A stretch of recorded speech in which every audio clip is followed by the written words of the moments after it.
இங்க பலம் இருந்தா எல்லாரும் கூப்பிடுவோம். பலம் இல்லை நான் பக்கத்தில் வருவானா? வரமாட்டான். அதனால நான் சொந்தமாக பலத்தை திரட்டிக் கொள்ள வேண்டும் என்று சைனாவுடைய ஆக்கிரமிப்புக்கு பின்னால நம்முடைய மதிப்புக்குரிய மாபெரும் தலைவர் நேருஜி அவர்கள் நல்ல அஸ்திவாரத்தை போட்டிருக்காங்க. நிறைய கூட வாழ்றது மறக்க வேண்டாம். நன்றி கெட்டவர்கள் வேண்டுமானம் பேசிக் கொண்டிருக்கிறேன். நாம் நன்றி கற்றவர்கள் அல்ல. இந்த நாடு என்றும் நன்றியை மறந்ததே கிடையாது. இந்த நாடு என்றும் நன்றியை மறந்ததே கிடையாது. அத்தகைய வசதிகளாம் இருந்ததனால் தைரியமாக போராடி நம்முடைய படை வீரர்கள் எவ்வளவு துணிவோடு தைரியமாக போராடினார்கள் என்று நினைத்தாலே நான் ஒரு பக்கம் மகிழ்ச்சி. ஒரு அடி ஓடணும், ஒரு இன்ச்சு 2 இன்ச்சு நான் உயர்ந்து இருக்கேன். முன்ன விட அதிகமாக வந்திருக்கேன். காரணம் அதை பார்த்து அதை கை வந்து காலை வந்து உடல் வந்து போனாலும் உறுதியை தளராமல் ஆர்வத்துடன் முன்னோக்கி போய் கொண்டே இருக்கின்றார். பின்னால் பார்க்கறதில்லை, திரும்பி பார்க்க பழக்கத்தை விட்டாங்க, பின்னால் போய் கொண்டிருக்காங்க. பாகிஸ்தான் இடத்துல ஏராளமா நவீன கருவிகள் அமெரிக்கா கொடுத்தது, அவன் கொடுத்தது, இவன் கொடுத்தது, எவன் கொடுத்ததெல்லாம் அங்க இருக்கு.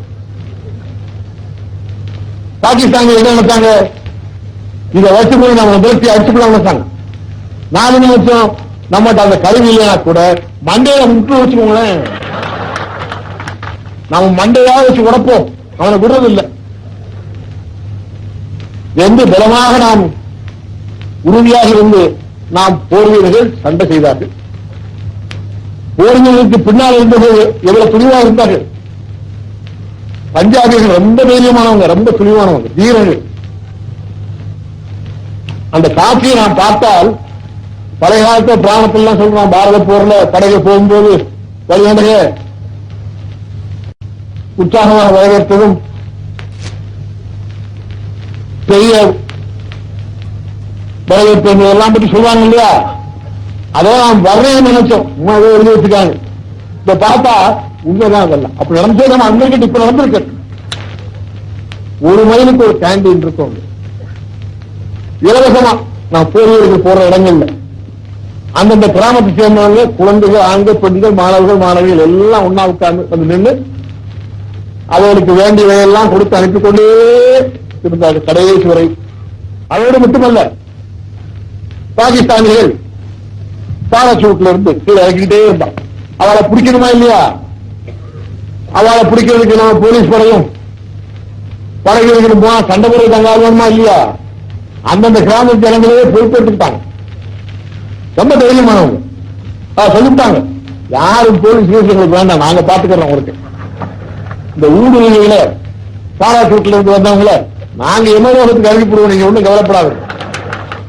அநேகமான கிராமங்கள்ல எக்ஸ் சர்வீஸ் மேன் இல்லாதவங்களே சரியா போங்களேன், எல்லாம் பட்டாளத்துக்கு போட்டு அவங்க ஒன்றும் பயம் இல்லை. வீரத்தோடு அவர்கள் திரட்டி பிடித்து கொடுத்தார்கள். அதோடு மட்டும் இல்ல, கிராமத்தில் இருக்கிற விவசாயிகள் தாங்கள் பயிர்களை அழித்தார்கள். நல்லா 80 வருடத்துக்கு மேல இருக்கு. சோளத்தட்டைகள், கரும்பு, கம்பு போன்ற பயிர்கள் ஏராளம் உணர்ந்திருந்தது. அங்கிருந்து பாராசூட்ல இருந்து வந்து அங்க உள்ள உட்கார்ந்து ராத்திரிக்கு தெரியறதில்லை, கண்டுபிடிக்க சிரமமா இருந்தது. என்ன பண்ணாங்க குடியானவங்க விவசாயிங்க? யாரும் சொல்லல, அவன் பாட்டில் அறுக்க ஆரம்பிச்சு. இந்த ஒளியிற அறுத்தறி நான் ஒருத்தர் கேட்டேன், இந்த பயிரெல்லாம் அழிக்கிறீங்களே இடத்துல அழிக்காம என்ன பண்றது? பின்னால் இருந்து சண்டை போடலாம் நினைக்கிறான். நம்முடைய வீரர்கள் முன்னால் சண்டை போட்டு கொண்டு இருக்காங்களே, அவங்களுக்கு நாங்க உதவி செய்ய வேண்டாமா? அவருடைய கவனம் இங்க வரணுமா?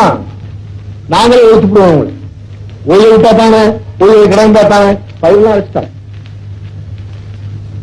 அது மாதிரி ஒவ்வொருவரும் விவசாயிகள், குடியானவர்கள், குழந்தைகள், மாணவர்கள், மாணவிகள் அவர்கள் ஆர்வத்தோடு போலீஸ்காரங்களுக்கும் பறவைகளுக்கு வேலை வைக்கக்கூடாது, அவ பின்னால்தான் போகும் சண்டை, இங்க வரக்கூடாது என்று தைரியமாக இருந்தார்கள். நாம் போயிருந்த இன்னைக்கு முன்னாள் ராத்திரிக்கு ஒரு 10-20 தடவை குண்டு போட்டிருக்கோம். அவசரத்துல பல இடங்கள்ல குண்டு போட்டிருந்தோம். நாங்க போய் சேர்றதுக்கு 1 மணி நேரத்துக்கு முன்னால குண்டும் போட்டிருந்தோம், நம்முடைய படையை சேர்ந்தவர்கள் 2 விமானத்தை ஏரோப்ளைனை அடிச்சு சுட்டு கீழே தள்ளிட்டான். உள்ள போகும்போது குண்டு விழுந்த ஊர் மாதிரியாவது விமானம் சுற்றி கீழே விட்டப்பட்ட ஊர்கள் மாதிரியா தெரியல. பரபரப்பு ஒண்ணு வேணும். குழந்தை பள்ளிக்கூடத்துக்கு அவபாட்டில் போய்கிட்டு இருக்காங்க, கடைகள் வியாபாரம் நடந்துகிட்டு இருக்கு, வண்டி விவசாயம் பண்ணிக்கிட்டு இருக்கான், பஸ் போறவங்க போய்கிட்டு இருக்கான், வேலை விபாட்டு நடந்துகிட்டு இருக்கு.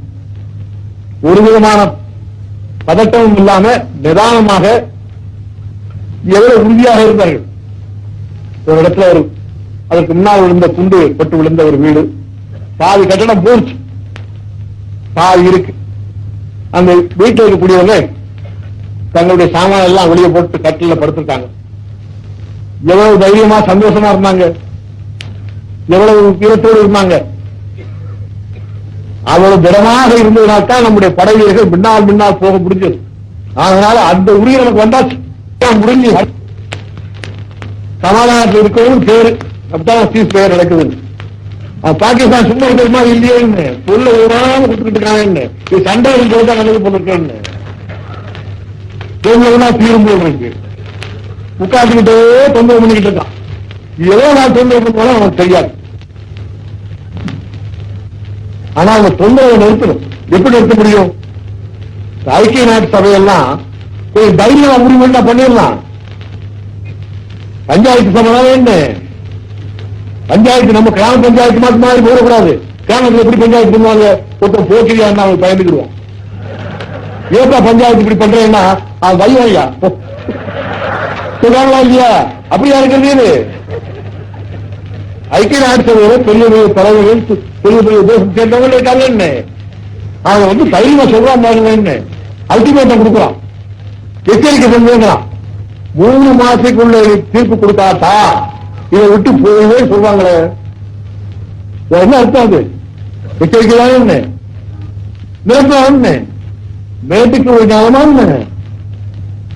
அது மாதிரி போக்குல கூட்டா அப்ப ஐக்கிய நாட்டு சபைக்கு மரியாதை கூடுன்னு அந்த மரியாதை காப்பாற்றிக்க வேண்டாம். நியாயம் நடக்கணும். அப்பதான் இது எல்லாருக்கும் நம்பிக்கை. போய் சொன்னா நியாயம் நடக்கு என்று சொல்லணும். யார் தப்பு? நான் தப்பு, நீங்க தப்புன்னு சொல்லிட்டு போயிருந்தேன். நான் தப்பு பண்ணி தப்பு சொல்லியிருந்தாங்கன்னா நான் தப்பு திருத்திக்கலாம். தப்பு யார் பண்ணாலும் நடுநிலைமை இருந்து நியாயமாக வேண்டாமா? அந்த உறுதி வரணும். இல்லைன்னா என்ன ஆகும்? ஐக்கிய நாட்டு சபை மேல நமக்கெல்லாம் ரொம்ப மரியாதை. அந்த சபை நன்னா இருக்கணும், பலமா இருக்கணும். உலகத்தில் வரக்கூடிய குழப்பங்களையும் துன்பங்களையும் தடுத்து நிறுத்தி உலகத்தில் அமைதி உண்டாக்கக்கூடிய சாதனமாக இருக்குன்னு நம்ம எல்லாம் ஆசைப்படுறோம். அதற்காக நாம் அதோட ஒத்துழைக்க வேண்டிய அவசியம். அத்தகைய நல்ல நிலைமை உண்டாக வேண்டும் ஆசைப்படுறோம். அதனால இருக்க வேண்டிய ஒரு சபை சரியாக உலகத்து சமாதானத்தை நிறுத்தும். இல்லைன்னா என்ன ஆகும்? பழைய லீக்கப்டேஷன் கல்விரிமா உங்களுக்கு ஒரே போராட்டத்தில் அது பலகீனமா போச்சு. காரணம் என்ன? ஹிட்லருக்கு முசோலினிக்கு பயந்து பலகீனமா போச்சு. அப்ப மிரட்டாம் முசோலினி ஒருத்தர் மிரட்டலாம், ஹிட்லர் ஒருத்தர் மிரட்டலாம். கொஞ்சம் ஹிட்லர் கூட சேர்ந்து தாக்கா பண்றது, இன்னொரு பக்கம் முசோலினி கூட சேர்றது. இப்படி சேர்ந்து பங்கு போட்டு கொடுத்தான். சரி, அபிஷேகம் வேணுமா எடுத்துக்கோ, ஆசியா வேணுமா எடுத்துக்கோ, செக்கோசோரியா வேணுமா எடுத்துக்கோ. அது மாதிரி நீ உட்காந்துக்கிட்டு காஷ்மீரமா எடுத்துக்கோன்னு சொன்னா எங்க இருக்கு? அப்படிதான் பஞ்சாயத்து நீக்க பேச கதையா இது? அதை மறந்துருங்க. அந்த அத்தியாயம் முடிஞ்சு போச்சு. இது புடிப்பாங்க. இது என்ன ஆசைப்படும்? அயுப்கான் ஒரு பக்கம், மாசேதும் ஒரு பக்கம். வீட்டுல வந்து சூழ்நிலை மாதிரி வச்சுக்கோங்களேன். நினைக்குவாங்க 2 பேருக்கு நினைப்போம், விடமாட்டோம். அப்பெல்லாம் என்ன ஆகும்? எந்த மகா யுத்தத்துக்கு முன்னால ஐரோப்பா என்ன நிலைமை அதே நிலைமை இன்னைக்கு ஆசையா இருக்கு.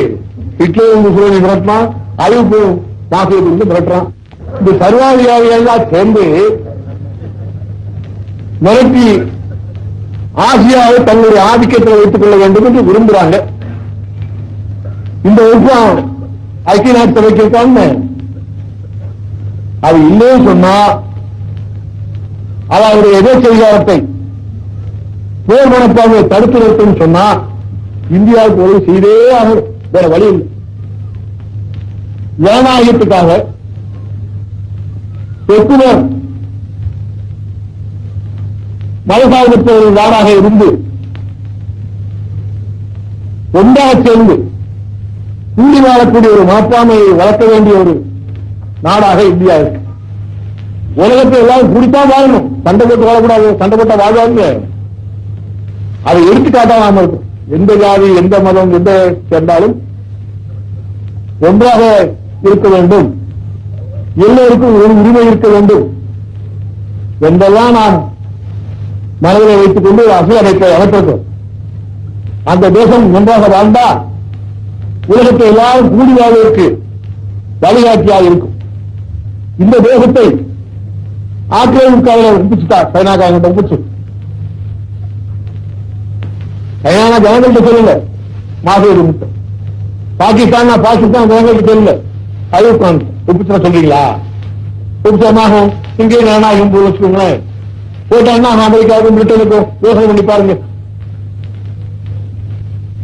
கேட்டாங்க சொல்லுவாங்க பாகிஸ்தான் சைனா கூட போடுவோம், அதுக்காக நான் விட்டுறக்கூடாது, அதுக்காக என்ன மாதிரி பண்ணணும்னு சொல்றீங்க.